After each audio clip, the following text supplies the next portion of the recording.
Carolina offered class of 2026's Quinn Costello late last week, the latest team to get on his rapidly ascending rocket. Time to find out if Hubert Davis can land his prototypical 4. This is Tyler Hansbrough, and you're listening to Locked On Tar Heels. You are Locked On Tar Heels, your daily podcast on the UNC Tar Heels. Part of the Locked On Podcast Network, your team every day.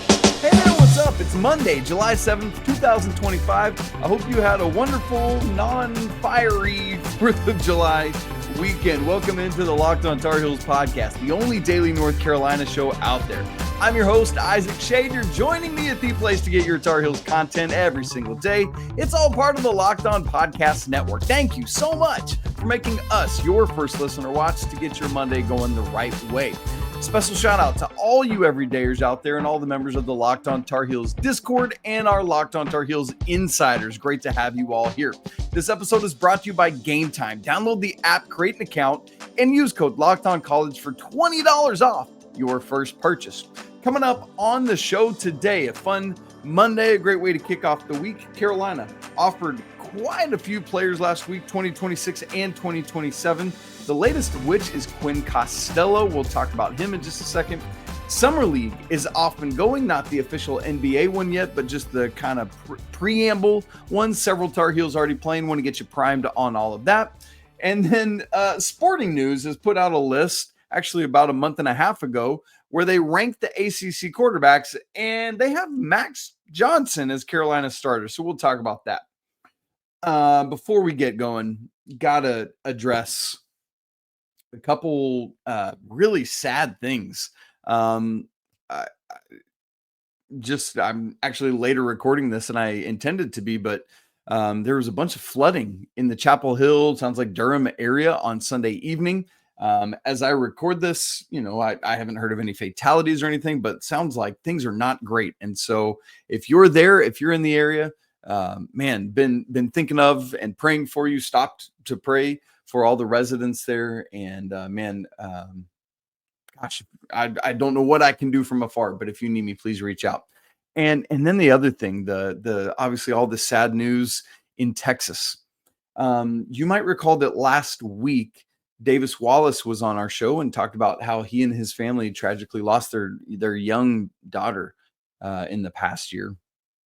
Well, another Tar Heel, it has happened to them. One of the young ladies that lost her life at the camp, at Camp Mystic, was the daughter of a guy that had previously played for Carolina football. And it's just heartbreaking. Someone who I know personally, and life is like that, you all, right? And so hug your loved ones tight, but keep praying and lifting up these people. It is devastating. I simply cannot fathom. But I just wanted to start on that note, because when the Carolina family hurts, we all need to come together. And so I just wanted to put that out there. Crazy stuff. Okay. No good way to segue out of that. So let's just make the hard right turn and talk about Quinn Costello. On Thursday, Quinn Costello announced on social media, I saw it on his Twitter, that Carolina had offered him a scholarship. By my count, this is the 16th offer Carolina's put out in the class, although it's the 15th active because, as a reminder, Cole Rosario reclassed and committed to Kansas, so he's off the board. Interestingly, with this offer to Costello, it's out of line with Carolina's recruiting strategy thus far this offseason. As a reminder, what they've been doing so far is offering essentially all elites. I think almost all 5 stars, maybe one other 4-star, if I'm remembering correctly. And now they do that again. Now, this is not out of line in entirety, because as a reminder, what Carolina did last year is offered a whole bunch of elite top end 5-star guys in the class of 2025, of 2024 that came in. Nope. Good grief. 2025 that are coming in right now. I know how years work. And then really worked at getting some guys around the 50s that might be multi-year players. That's where Derek Dixon and Isaiah Dennis both landed in their rankings, with Caleb Wilson being that elite high-end guy. And so many of the offers Carolina has put out have been that top-end 5-star elite thing. And now they get this offer to Quinn Costello, who is going to be, or at least right now, is in that 50s range. What's really, really interesting about Costello, though, and I alluded to this in the cold open, is that he is rising rapidly right now. In fact, many are considering him the fastest rising player this entire summer. To kind of put some stuff behind that, through last October in 2024, the offers he had chronologically were Harvard, Brown, George Washington, Fairfield, and Stanford. And then this summer started happening as he was climbing up the ranks. May 27th, I got an offer from Notre Dame. And then June started warming up, and it went Vandy, Minnesota, Illinois, Iowa, Virginia Tech, Penn State, Boston College. And then things really got hot in June, and in came Michigan, Purdue, Texas, Michigan State, Syracuse, Providence, Texas A&M, Maryland, Wake, Villanova. Good grief. And then on July 3rd, last Thursday, North Carolina became the first blue blood to get into the mix. And there's always that weird thing of like, do you want to be the first blue blood to get in early to get things going? Or is it like, you don't want to be seen as the first blue blood to the party because it's like, hey, we don't want to be seen with the lesser high mate. You know what I'm saying? But I actually like it. I like Carolina saying, hey, we're in on you before Duke or Kansas or Kentucky or, that UConn have offered. And so I like that actually personally. But in terms of how rapidly he's ascending, at 247, as recently as June 5th, so just over a month ago, he was ranked 221 at 247 Sports.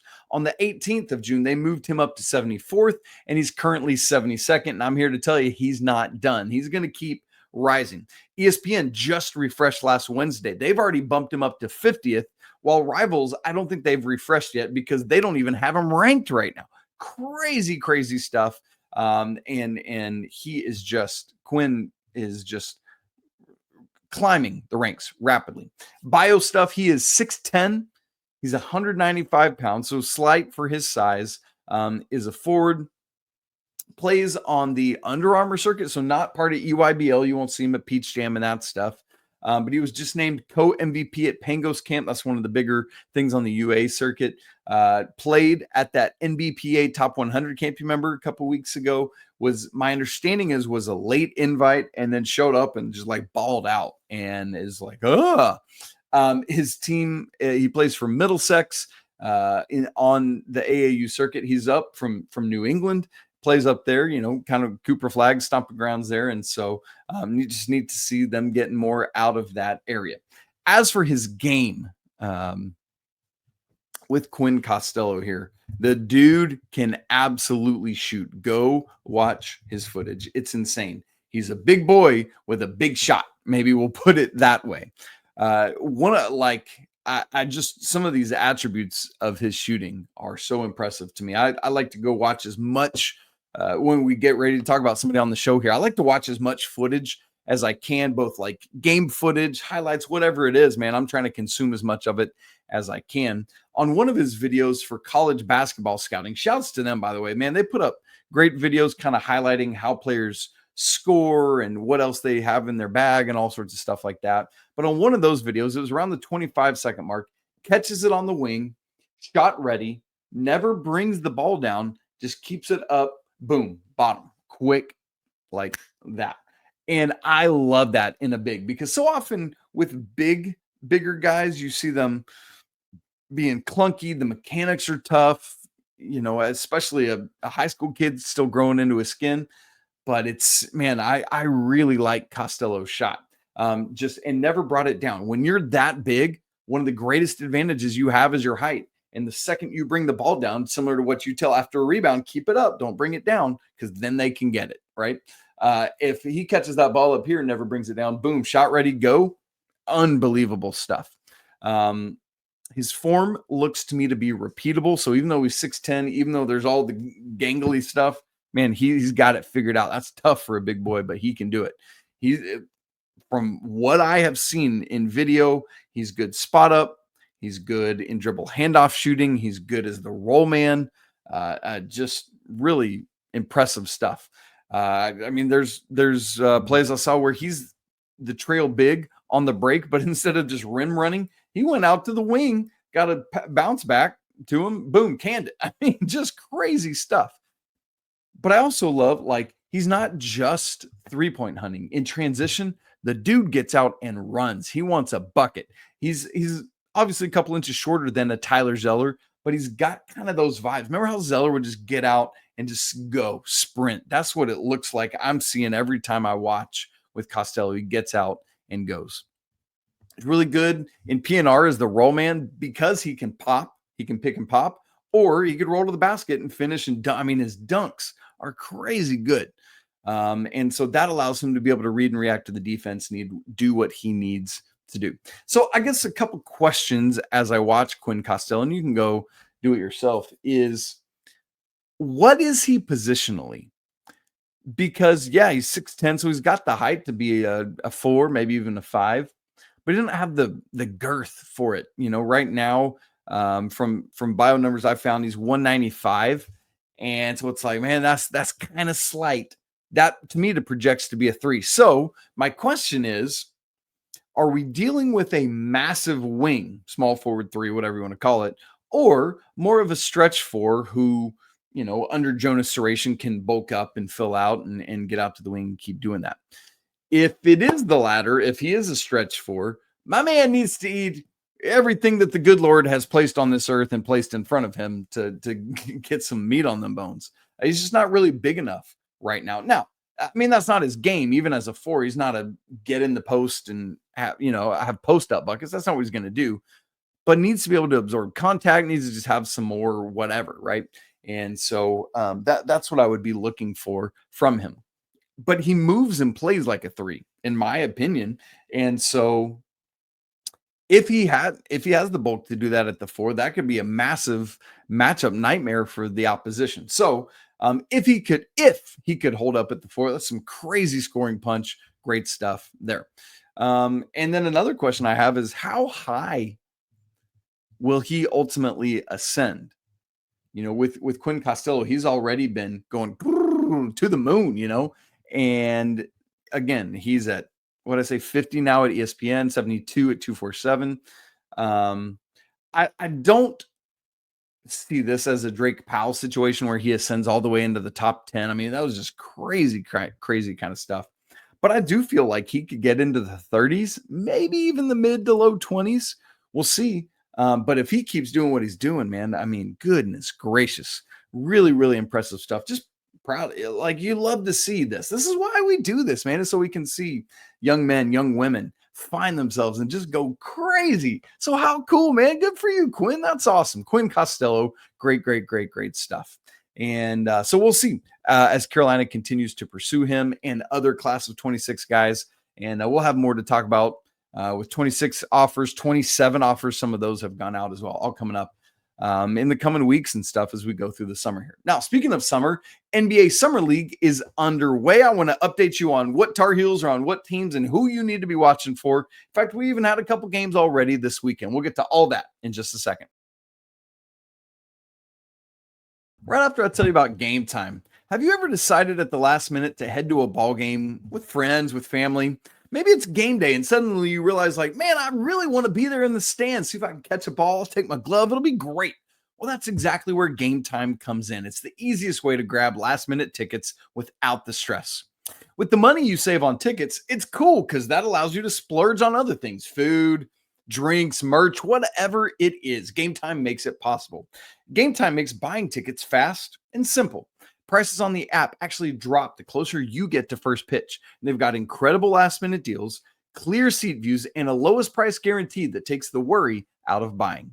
Game Time is the official ticketing partner of Locked On MLB, making it easy to browse the app for an exciting upcoming MLB game, like the All-Star Game, which is next week down in Atlanta. Tickets right now as cheap as $302 for standing room only. Obviously, though, if you want to wait, they'll go down as you get closer to first pitch. That's what Game Time tells you, man. So take the guesswork out of buying tickets with Game Time. Download the app, create an account, and use code LOCKEDONCollege for $20 off your first purchase. Again, create an account and redeem code LOCKEDONCollege for $20 off. Terms apply. Download the Game Time app today. Last minute tickets, lowest prices guaranteed. NBA Summer League is underway. We have the draft, just a week and a half-ish ago at this point. And things turn around pretty quick, and we get going here just to see what teams have afoot. Now, as a reminder, the official Vegas NBA Summer League thing is upcoming. It hasn't started yet, but we always get these kind of preamble showcase kind of things. One in California, one in Utah. The California Classic Summer League and the Salt Lake City Summer League. So that's what's going on right now. And as a reminder, not every NBA team competes in one of these two. A lot of teams wait until the actual NBA Summer League in Vegas to get going, but some are going. For example, the Spurs are playing, and I tell you that because Harrison Ingram is part of that. You've got Oklahoma City Thunder playing in this. Kerwin Walton is playing for the Thunder. You got the Grizzlies going. That's Armando Bacot. You've got the Lakers going. That's RJ Davis. So those are the guys that are in action right now. The teams we haven't seen yet that I think, if I remember correctly from summers previous, we won't see until the actual Vegas Summer League is Drake Powell, obviously playing for the Nets. Be exciting to see him and see how he holds up against, NBA returners. Obviously, it won't be everybody NBA, but some of the younger guys going, and as well as his draft class. You'll have the Bucks. That'll be both Cormac Ryan and Pete Nance. Already mentioned Kerwin in Oklahoma City for the Blazers. Caleb Love and Justin McCoy both will be playing for the Trailblazers. And then Dawson Garcia for the Pistons. So that's the guys we know of right now anyway that'll be playing in Summer League. Obviously, things can change, and they do. Guys float around, all that stuff. So keep your eyes on it, but that's where things are at now. Now, we had some action already this weekend, Saturday and Sunday, and then a couple more games today. Saturday, we had two games each two in the California Classic and two in the Utah League. In the California Classic, we had Spurs Heat, so that meant we got some Harrison Ingram action. He played 12 minutes, 3 points, just 1 of 7 from the field, 1 of 3 from 3, but did get 5 rebounds, 2 assists, no turnovers, and 3 steals. That's such a Harrison Ingram stat line, right? I just remember games where he would just fill up stats, but maybe have a tough shooting day and hit 1 3 or something like that. So to do all that in 12 minutes, 5 boards, 2 assists, 3 steals, no turns, great stuff there from Harrison Ingram. Also on Saturday, we had the Lakers and Warriors. Obviously, that's RJ Davis playing for the Lakers, which is weird to see him in LSU colors, but he was coming off the bench. Played 13 minutes, only scored 2 points, 1 of 7 from the field, 0 of 3 from 3, had a rebound, an assist, and no turnovers. So not much there from RJ on Saturday, although that one bucket he had was pretty nice. Good ball handling and was able to finish it there. In the Utah League, we had the Grizzlies and the Thunder, had a couple guys. Obviously, as I said, Kerwin Walton playing with the Thunder, but he had to do a DNP coach's decision, so we haven't gotten to see Kerwin yet. And then Armando Bacot playing for the Grizzlies. He played 16 minutes, 9 points, 2 of 2 from the field, 5 of 6 at the free throw line, 5 boards, an assist, a turnover, a steal, and a block. Really good outing there from Armando. I still you see him, and look, I know it's Summer League, right? It's not the highest level crazy we're all in basketball, right? At some levels, these are all-star game where we're just out here trying to score and prove that I belong rather than just playing, right?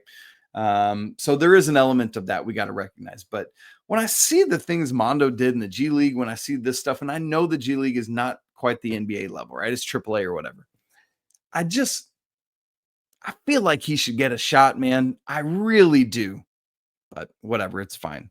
And then in the 76ers Jazz game on Saturday, no Tar Heels in action there. Sunday, there were 2 games, both in the California Classic. We had Lakers and Heat. So RJ playing again, coming off the bench.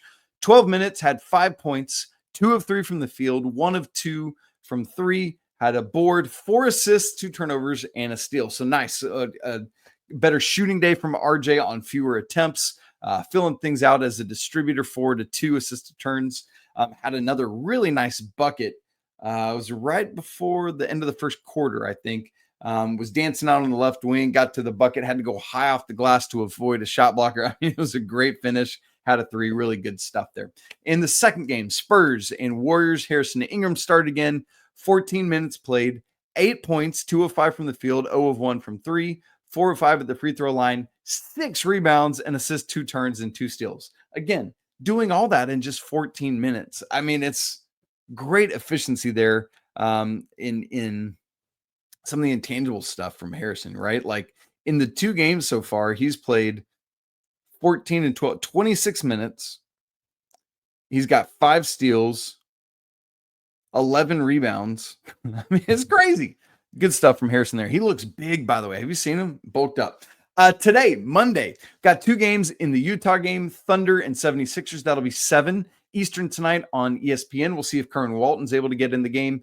And excuse me, then the nightcap after that, 9 p.m. on ESPN Plus or NBA TV, Grizzlies and Jazz. We'll see Armando Bacot in action in that one. Excited to see. I want him to just get a shot, to prove it. I would love to see that. Now, let's switch from from basketball to football, where Carolina's quarterback situation is very much up in the air coming into this season. But Sporting News, apparently they think they got it figured out. I'll explain in just a second.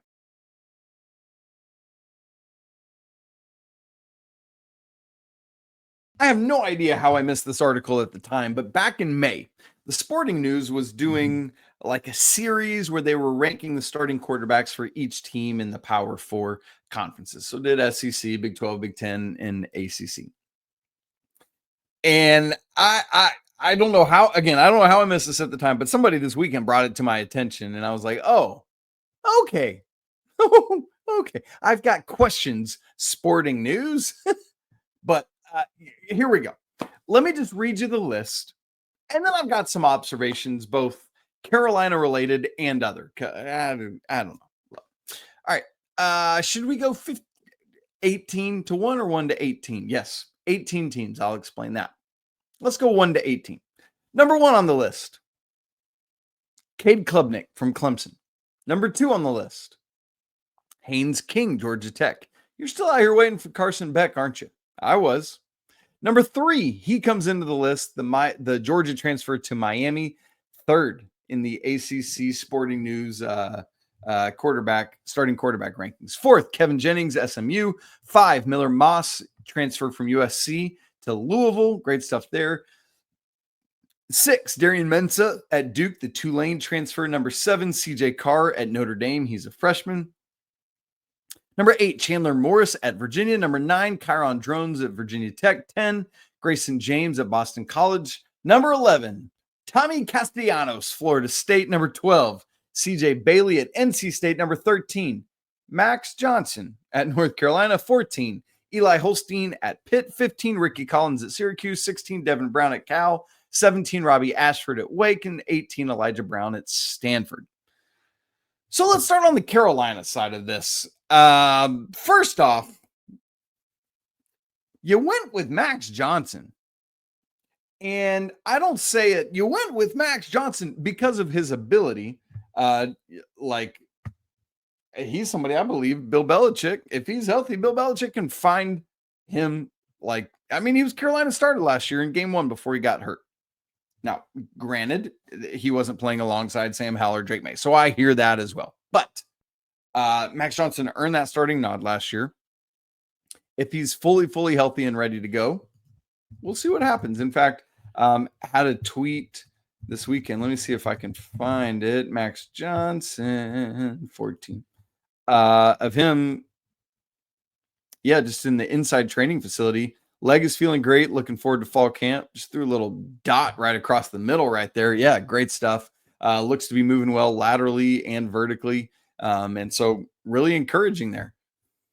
But I feel like, you trust that he's going to be healthy enough and ready, ready that he's going to be able to start Sporting News? I don't know. I don't know.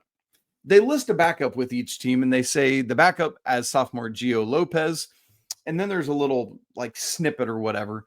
No mention of Bryce Baker in there. And so anyway, just it's weird. As for the ranking, having Carolina 13th, I've actually got no qualms with that. I think some of that is the uncertainty of Carolina's quarterback room, who it's going to be, that person's productivity, all of that stuff. But to me, if I had to say it today, I'm going with Gio. Like that's the person that seems to make most sense. So it feels weird that Sporting News chose Max Johnson, unless they know something the rest of us don't, right? And the Bill Belichick of it all, right? We all know how close this dude holds his cards to his vest, and which I like. I appreciate that. I don't want everybody knowing our business. Like, let's just surprise. Like TCU's like, what are we like? They don't have the first clue what's going to happen. Right. So I love it. But Max Johnson feels weird. But at 13, because of the carousel or the uncertainty, I can get behind that. End of the day, I'm really curious, like, who's healthy? How ready is Bryce Baker? Who starts? What's this going to look like? It's just the lack of certainty is unsettling, but fun at the same time. I don't know. Just I know Coach Brown kind of tried to play coy about like Drake May starting over Jacoby Criswell a couple years ago. Come on, with all due respect to Jacoby, anybody with eyeballs saw that it was Drake May. Some people without eyeballs. I mean, it's crazy. Anyway, here's some other observations from me about this list. Why? They acknowledge it, right? It's not like an error, which I think makes it more egregious to me. Why is Notre Dame on this list? They are not an ACC football school. That makes zero sense to me. Don't put them on this list. And I get it because you feel like you got to get Notre Dame in somewhere in their ACC and all the other sports and have to play some ACC schools in the regular season, whatever. Cool, fine. It doesn't make sense to have them in this list. Asterisk it, something, put them at the end, whatever it is. Anyway, it cracks me up that Carson Beck is third on this list. Like, you go from the almighty SEC, and who knows where he would have ranked on the SEC quarterback rankings list, and you're third in the ACC.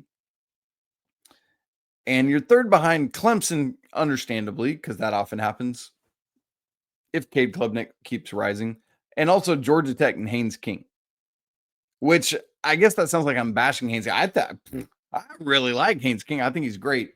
It's just kind of funny to me that Carson Beck comes over and they've got him third.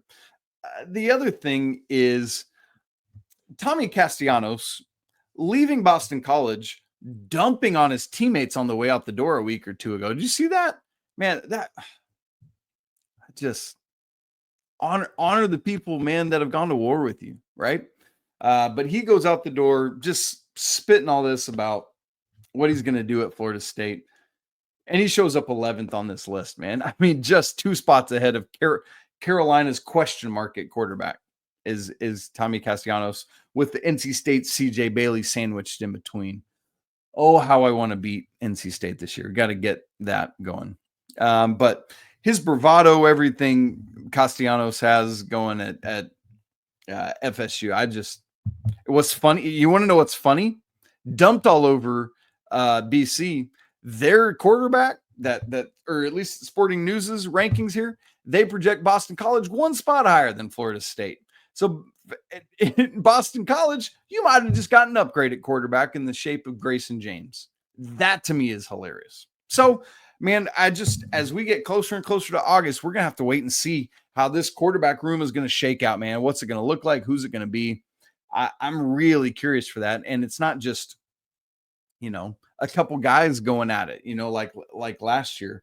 Because remember, Jacoby was a late ad coming out of Arkansas. And even then, Coach Brown told him, like, hey, you're going to be buried on the depth chart. So, but, literally that entire quarterback room is gone now, minus Max Johnson. Crazy stuff. And I can't wait to see how it goes. And will Carolina's quarterback be 13th best in the ACC? That's the other thing. All right, guys, thanks so much for joining me to kick off a brand new week of Locked On Tar Heels. Hope you again had a great weekend. As I said earlier, please continue to pray like crazy for all these families down in Texas, or that sent their daughters to Texas, right, that are not actually from there. And again, I'm curious to hear more on the flooding in Chapel Hill, man. That breaks my heart, and I hope that things aren't too bad there. If you've not subscribed to the show, please do so now so you don't miss a second of Locked On Tar Heels. If you haven't joined our Discord, we'd love to see you in there. That link's in the show notes. Absolutely free to join. And if you want to go deeper with the show, Locked On Tar Heels Insider Program, that link is in the show notes. We'd love to have you as part of that as well. It's always a great day to be a Tar Heel. We'll talk again tomorrow, but until then, peace.